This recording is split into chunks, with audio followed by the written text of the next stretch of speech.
இந்த வார கேப்டனுக்கான போட்டியில் முத்துக்குமரன், ஜாக்லின், விஷால் இவங்க 3 பேரும் இருக்காங்க.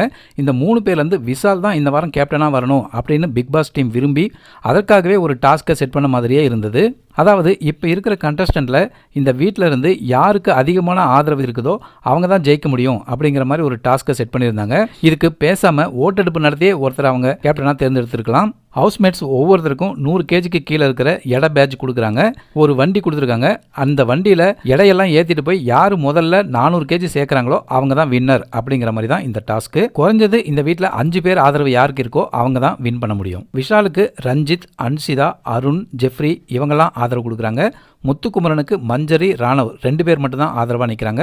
ஜாக்லினுக்கு பவித்ரா, தீபக், சௌந்தர்யா, ரயான் இவங்க 4 பேரும் ஆதரவாக நிற்கிறாங்க. இவங்களோட மொத்த கேஜி கால்குலேட் பண்ணும்போது விஷாலுக்கு தான் அதிகமான கேஜி இருக்குது. அதனால முத்துக்குமரனும் ஜாக்லினும் ஒரு டீலுக்கு வராங்க. முத்துக்குமரனால 2 பேரை வச்சு ஜெயிக்க முடியாது அப்படிங்கிறதுனால ஜாக்லினுக்கு ஆதரவு கொடுக்குறாரு. ஜாக்லின் அவங்க பக்கம் இருந்த 4 பேரை கொண்டு போய் சேர்த்துறாங்க. விஷாலும் அவர் பக்கம் இருந்த 4 பேரை கொண்டு போறாங்க.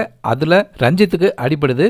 ஆனாலும் கடைசியா நிற்கிற ராணவ், மஞ்சரி இவங்க 2 பேர்ல இருந்து ராணவை யார் அந்த பக்கம் கொண்டு போய் விடுறாங்களோ அவங்க தான் வின் பண்ற சுச்சுவேஷன் இருக்குது.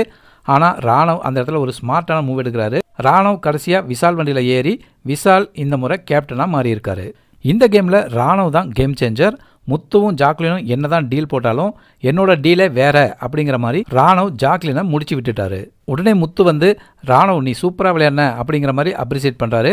இந்த 2 பேரில் யார் நல்லா விளையாடுறாங்களோ அவங்க தான் ஜெயிக்கணும் அப்படின்னு தான் நான் மூவ் பண்ணேன் அப்படிங்கிற மாதிரி உடனே மாற்றி பேசுகிறாரு முத்து. நீங்கள் ஒரு கேம் விளையாடுனீங்க, ஆனால் என்னோட கேமே வேற, அதுக்குள்ளே நான் ஒரு கேமை விளையாடுறேன் பாரு அப்படின்னு ராணவ் ஸ்லிப்பர் ஷாட் செஞ்சுருக்காரு முத்துவுக்கு. வெல்டன் ராணவ். பிக் பாஸ் என்ன நினைச்சாரோ அது மாதிரி விஷால் வின் பண்ணிட்டாரு. முத்து நீங்கள் விளையாடி இருக்கணும். கேம் விளையாடாமல் டீல் போட்டது ரொம்ப ரொம்ப தப்பு.